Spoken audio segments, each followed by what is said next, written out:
Terlihat rak-rak di sebuah supermarket ini sudah kosong karena banyak warga panik memborong memenuhi keranjang troli mereka. Meskipun pemerintah Taiwan sudah mengimbau warganya untuk berbelanja secara bijak, tapi tetap aja ya warganya pada borong semua.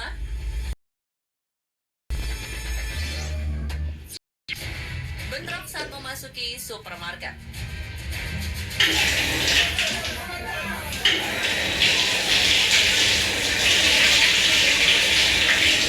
Di sebuah supermarket di Wembley, London, terjadi bentrokan coba masuk karena sudah menunggu lama dan antri panjang. Emosi dan rasa marah dari para belanja masih mulai di sana kewalahan bagi pelanggan surabaya. Mudah-mudahan dan semuanya baik-baik.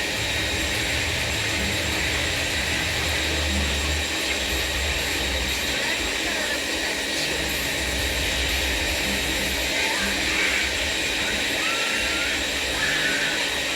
Adegan ini ditonton sendiri ya pemirsa. Sekelompok ibu terlihat saling berkelahi satu sama lain. Pertengkaran yang terjadi di sebuah supermarket di Sydney, Australia, dipicu oleh kosongnya stok tisu toilet selama seminggu akibat habis karena ini barang langka. Putri dan tisunya sama ibu-ibu panas-panasan demi belanja.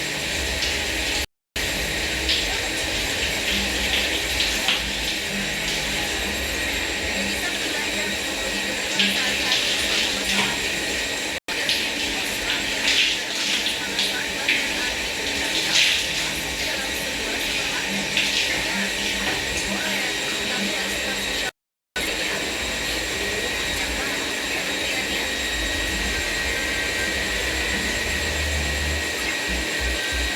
Waitress hadirnya Diderot.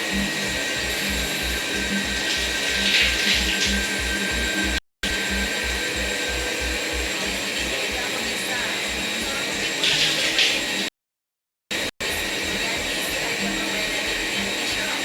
Karena saat masa pandemi seperti ini, tisu roll menjadi barang yang sulit didapatkan karena efek dari pabrik lain di negara tersebut. Gimana sih kalau ini beda dari yang lain ya?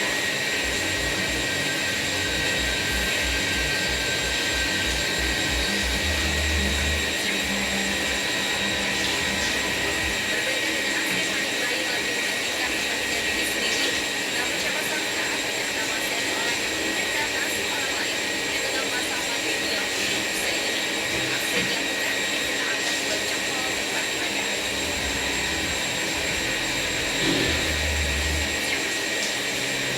Si kecil dan dermawan.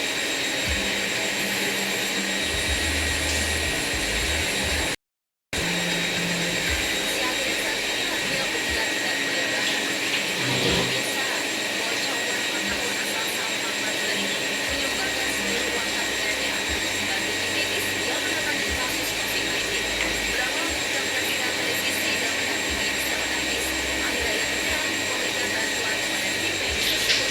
Sungguh perbuatan yang luar biasa. Ya, Wiki namanya.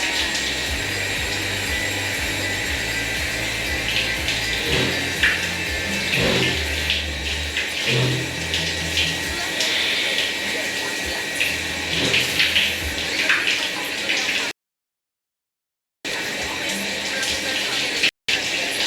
Bagaimana tidak, setelah menjadi tidak pandemi membawa mobil pribadinya untuk mendirikan ambulans yang bisa diparkir di kamar saja dibutuhkan. Singkat cerita, Omes mampu mendapatkan pesan dari seseorang yang pada akhirnya Omes memutuskan untuk kembali. Semoga akan dibayarkan public figure yang seperti ini. Tiap hari 100 porsi gratis.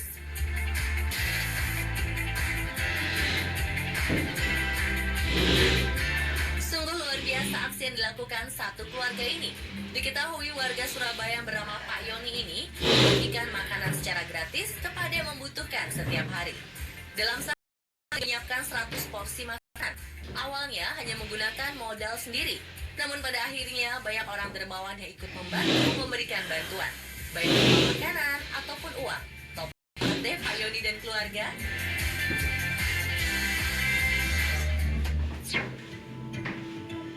Warung makan gratis.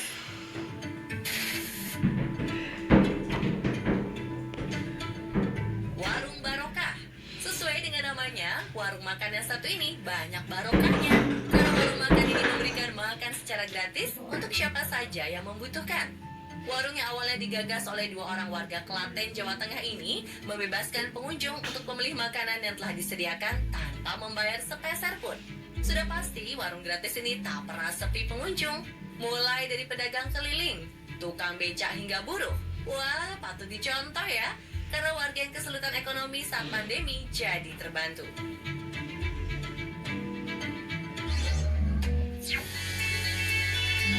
Pagar berbagi.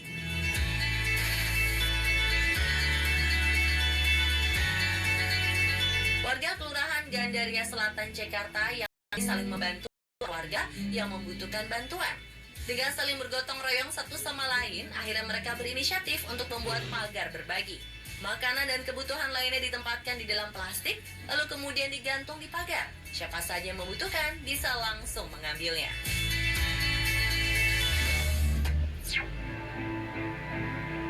White Flag Campaign.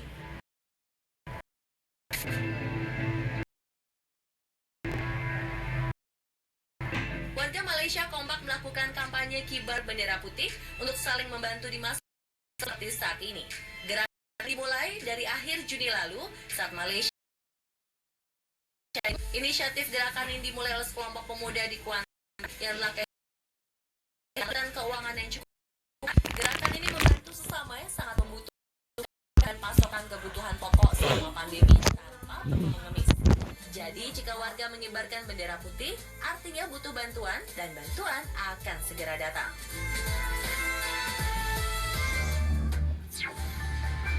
Berbagi makanan dari balkon.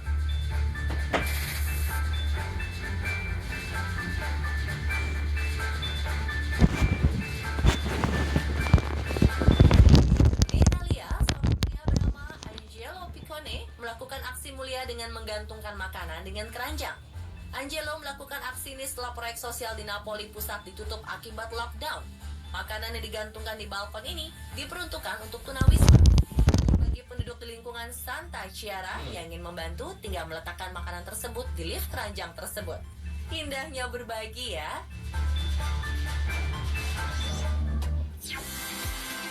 Lansia mendonorkan organ tubuhnya.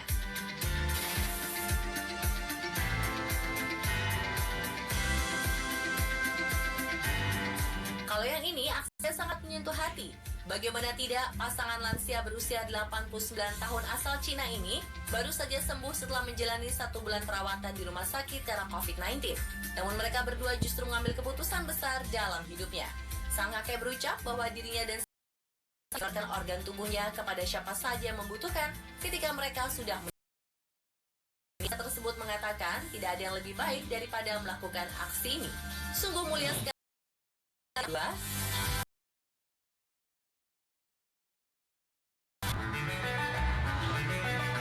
Udah salah, nggak pakai masker. Kedua pengendara motor ini malah marah sambil menunjuk-nunjuk wajah anggota marinir TNI AL.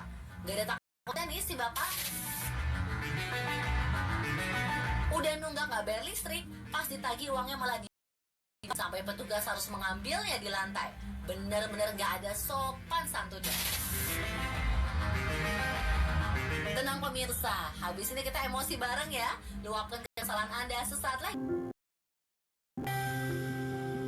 Karena angka COVID-19 semakin mengkhawatirkan, beberapa wilayah di Indonesia menerapkan pembatasan kendaraan untuk masuk ke dalam kota. Jika tidak memenuhi sejumlah syarat, ya tidak bisa masuk. Seperti video berikut. Saya pas di Surabaya, kan? Kendaraannya? Ya, ini bukti dong. Yeah. Saya pas di Surabaya. Pengendara mobil ini menolak untuk diminta aparat kepolisian untuk putar balik. Yang ngekos di Surabaya dan mau masuk ke sana bermodalkan sebuah kunci. Sekarang saya bawa kunci kos, Bapak mau ikut saya ke kunci kos. Kenapa saya harus menganut sampai? Ketika ditanya petugas, ia tidak membawa sejumlah persyaratan seperti surat bebas COVID-19, kartu dari RT RW. Saya anak kos. Iya. Ada surat keterangan kosnya nggak dari Pak RT Pak RW? Ya saya baru aja dari Dari soalan tentang permai. Yang lainnya kos pun dia menunjukkan surat keterangan dari RT RW-nya. Nah, mana saya tahu Pak, di peraturan tidak ada dijelaskan kok. Ya, sebaiknya kalau emang ada aturannya, jangan dilawan ya, Mas. Nggak cuma si Mas aja nih yang salah marah. Masih banyak juga terjadi di negeriku tercinta ini.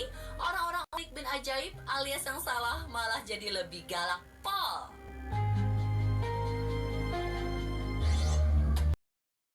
Tempelin kayak ginian. Pemirsa, tetap terjaga. Jadi, ada ibu-ibu nih pemirsa, merekam video kalau dirinya nggak terima mobilnya ditempelin tulisan pakai lakban oleh seseorang. Penyebabnya apa? Si ibu ini parkir di depan ruko orang lain yang menghalangi mobil pemilik dan pelanggan untuk masuk ke ruko. Kan bebas. Umumnya Kamu sampai tempelin kayak ginian, mobil jadi kotor semua. tunggu sampai siang baru saya tempelin. Kita dari tadi nggak bisa masuk. Kamu beri. Udah salah karena parkir sembarangan, bukannya minta maaf atau langsung memindahkan mobil. Si ibu malah marah-marah sambil bilang, kamu beli parkiran di sini, kamu beli sama parkirannya. Jadi kotor semua. Tunggu sampai siang baru saya tempelin. Kita dari tadi nggak bisa masuk. Kamu beri. Niatnya si ibu sih videoin biar dapat pembelaan dari warganet. Nyatanya semua malah membela pemilik ruko. Seperti, ya jelaslah yang punya toko marah, Anda sudah menutupi tempat usahanya. Ada juga yang bilang, dia yang videoin, dia juga yang kena malu. Bu. Jadi sudah jelas ya Bu, kalau orang beli ruko, ya sudah pasti satu paket sama parkirannya, bukan punya umum.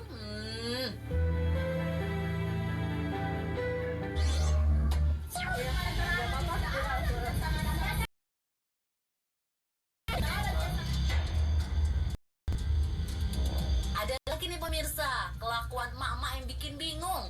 Dalam video terlihat seorang petugas PLN di Makassar memungut uang yang dibuang-buang di daster biru.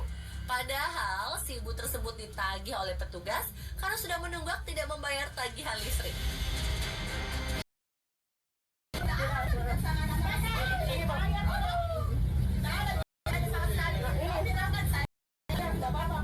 Aduh, ibu bisa ngomong baik-baik ya. Sudah salah menunggak, malah lebih galak. Aksinya tersebut juga memicu reaksi warganet. Ada yang bilang putus listriknya, blacklist dari PLN, sampai memberi semangat kepada petugas PLN yang mendapat perlakuan tidak enak dari si ibu. Gimana Bu? Sudah bikin video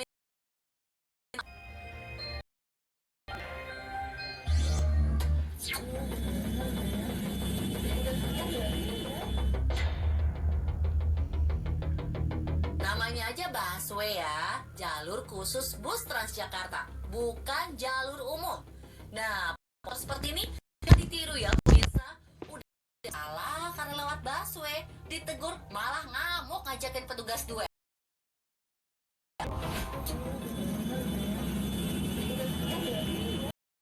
Endingnya mau pergi sambil marah-marah, petugas busway ambil kunci motornya. Ayo lo, ayo minggir, bawa motornya.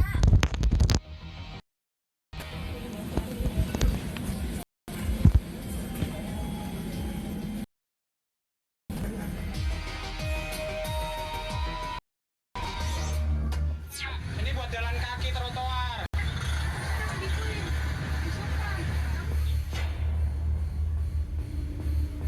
Dari video berikut kita belajar ya pemirsa, kalau menegur yang salah, tugas kita semua bukan hanya petugas. Jangan dibiasain Pak. Ini buat jalan kaki, bukan buat jalan motor. Seorang pejalan kaki merekam video suasana jalan raya yang padat dan banyak pemotor memotong dengan menaiki trotoar. Salah satunya ibu pengemudi ojol ini. Awalnya saat diberhenti marah trotoar. Jangan dibiasain Pak. Ini buat jalan kaki trotoar. Ibu juga yang sopan. Ini buat jalan kaki. jalan panjang tersebut pergi. Puncaknya, ternyata dia kembali lagi dengan berjalan kaki dan memukul perekam video yang menganggapnya bukan kok kur. Jalan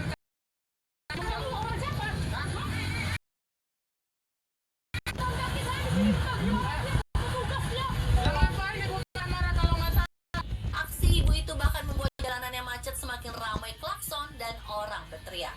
Bu, nih ya, trotoar itu jalur pejalan kaki. Kasihan sekali pejalan kaki. Udah kadang trotoar dibuat jalan, sekarang terus harus lewat mana dong?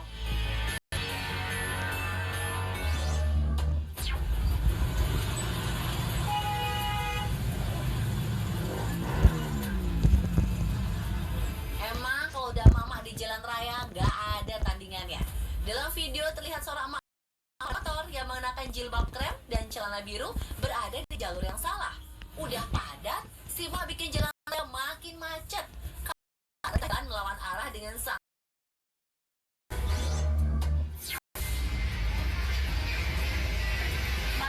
Pak, punten ya Pak. Salut sama mbak-mbak dalam video berikut. Di sebuah angkutan umum yang mendapati seorang pria bertopi merah dengan tindak tanduk mencurigakan. Benar saja, ternyata pria bermasker itu merupakan seorang pencopet yang sedang menyasar bapak paruh baya di dekat pintu. Untung aja dia yang memanggil si bapak. Pencopet tersebut langsung mengambil tas yang tadinya digunakan untuk menutupi tangan saat beraksi.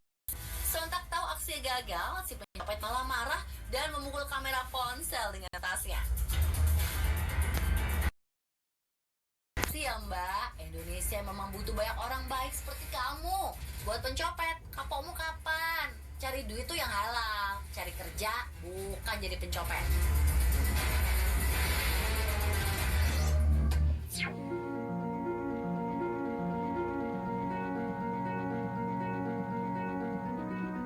Semenjak virus COVID-19 menjadi salah satu yang wajib digunakan adalah masker untuk mengurangi penularan virus melalui udara.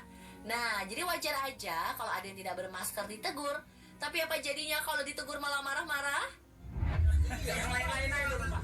Yang dari Jakarta ini banyak, Pak. Ini Jakarta ini, di tempat ini. Kita rakyat kecil yang Bapak Presiden. Dua pria bermotor ini contohnya. Dihentikan oleh Satpol PP karena berkendara tanpa masker. Si bapak malah marah-marah nggak terima. Sampai saat ditengahi oleh prajurit marinir TNI AL, si bapak masih terus marah-marah, mengaku warga sekitar sampai menunjuk-nunjuk wajah anggota. Meski Bapak tutup, orang Bapak tutup. Usut punya usut, setelah dibawa ke kantor polisi terdekat untuk dimediasi, akhirnya kedua orang tersebut meminta maaf atas tindakannya yang tidak berkenan. Lagian sih Pak, ada-ada aja. Diminta pakai masker, ngakunya warga setempat. Emang corona pilih-pilih tempat apa gimana ya?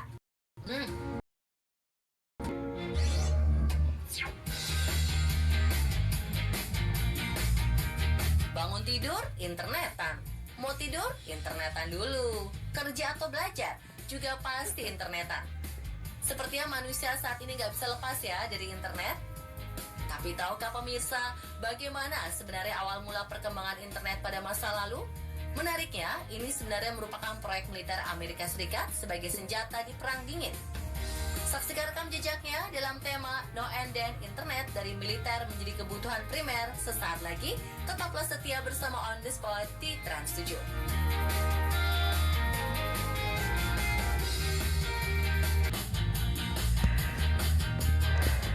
Siapa yang tak kenal internet? Dewasa ini jaringan dunia maya menjelma sebagai kebutuhan primer yang tak lepas dari kehidupan manusia. Dengan internet, kita bisa terhubung satu sama lain tanpa peduli jarak dan waktu. Namun tahukah pemirsa, bagaimana sebenarnya awal mula perkembangan internet di seluruh dunia? Faktanya, ada peran militer selama era yang membidani kelahiran internet. Lalu bagaimana hubungannya dengan Indonesia? Sejak kapan inovasi ini mulai masuk ke negara kita? Malam ini, On The Spot akan mengajak pemirsa mengenal lebih jauh tentang jaringan dunia maya dan sohor tersebut. Berikut adalah rekam jejak yang terangkum dalam No and Then Internet dari militer menjadi kebutuhan primer versi on the spot.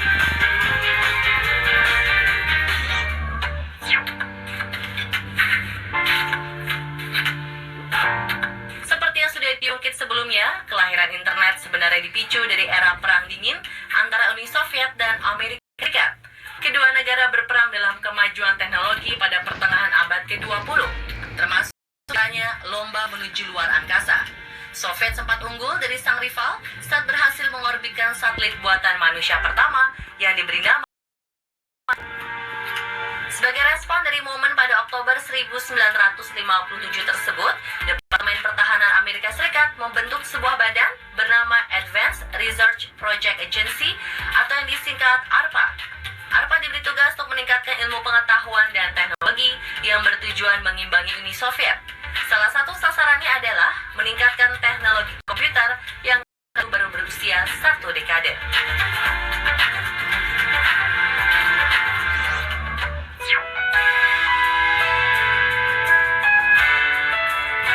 Joseph Karl Robert Licklider pertama kali menelurkan ide awal internet. Ahli komputer asal Missouri menuangkan gagasannya pada tahun 1962 sebelum akhirnya bekerja untuk ARPA.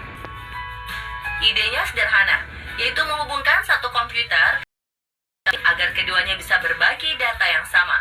Kala itu militer Amerika berambisi membuat sebuah sistem jaringan untuk menyebar data pemerintahan. Hal ini dimaksudkan untuk menghindari informasi terpusat yang akan sangat rawan saat terjadi hal yang tidak diinginkan.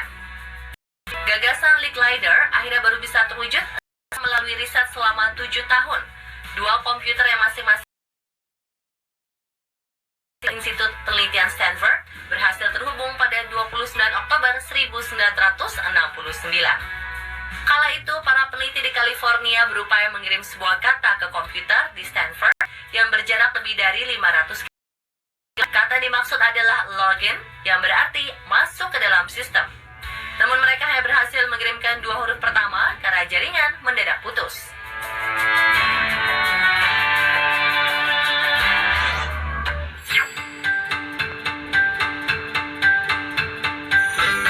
Keberhasilan menyambung komputer menjadi cikal bakal lahirnya internet.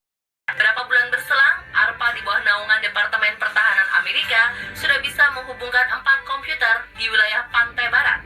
Karena lahir di dalam dapur ARPA, sistem ini akhirnya disebut ARPANET.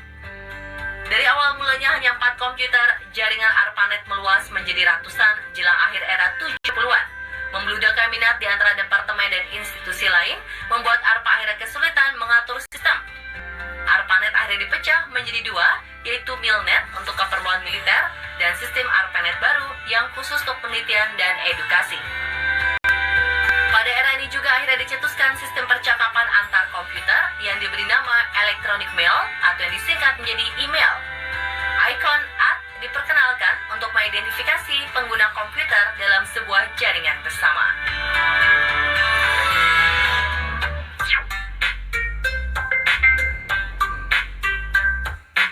Awalnya komputer hanya bisa terhubung jika berada dalam satu jaringan, hingga akhirnya muncul protokol baru bernama TCP/IP pada 1983.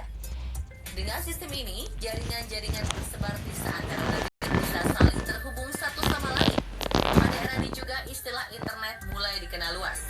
Internet merupakan kependekan dari internet working atau yang berarti antar jaringan.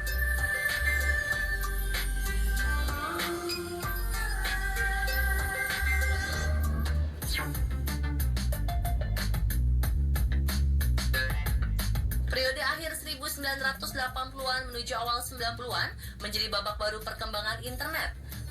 Mewabahnya personal computer atau komputer pribadi membuat pengguna internet terus bertambah.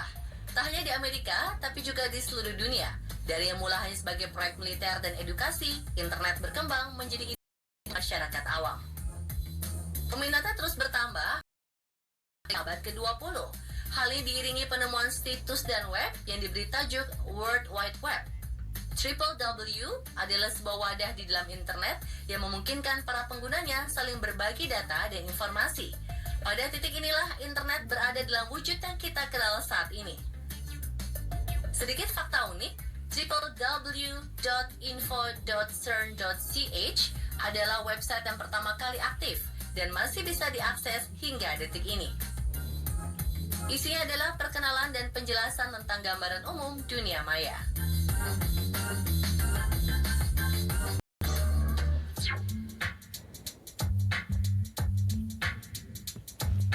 Berbeda jauh dengan negara lain, koneksi internet masuk ke Indonesia pada era 1980-an.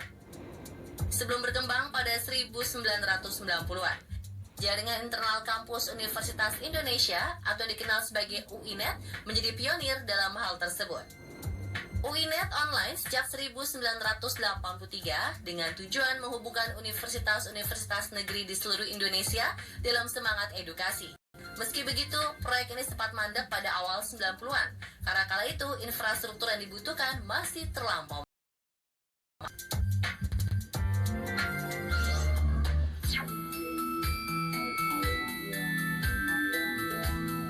Dari lingkup komputer, internet merambat ke telepon seluler. Pilarnya adalah pabrikan Finlandia Nokia yang merilis handphone pertama dengan akses internet pada tahun 1996. Tipe 9000 Communicator menjadi andalan pertama dengan target pasar kelas atas. Maklum kala itu biaya untuk mengakses internet luar biasa mahal. Meski begitu, situs yang bisa diakses sebenarnya masih belum beragam.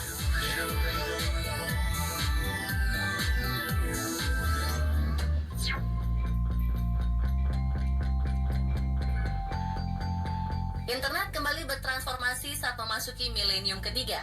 Jejaring sosial mulai bermunculan sehingga menarik minat beragam kalangan, khususnya anak muda. Belum lagi kemajuan teknologi yang berimbas dengan lahirnya telepon pintar. Pengguna internet tak lagi terbatas di depan layar komputer. Kini, semua orang bisa mengakses jejaring dunia maya dimanapun dan kapanpun juga. Catatan berbagai sumber ada lebih dari 1,5 miliar situs yang kini meramaikan internet. Sementara jumlah pengguna internet aktif kini berada di kisaran 4,57 miliar orang. Jumlah tersebut merupakan 59% dari total populasi penduduk bumi.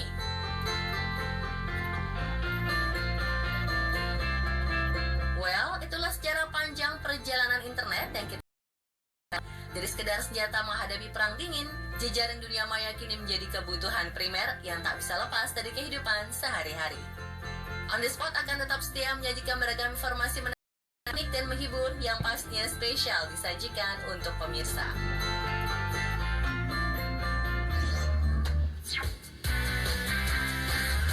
Pemirsa, terima kasih telah menyaksikan On the Spot malam ini. Semoga bermanfaat dan menambah wawasan ya. Biar afdol, follow juga akun media sosial On The Spot @Trans7 On The Spot di Instagram, Twitter,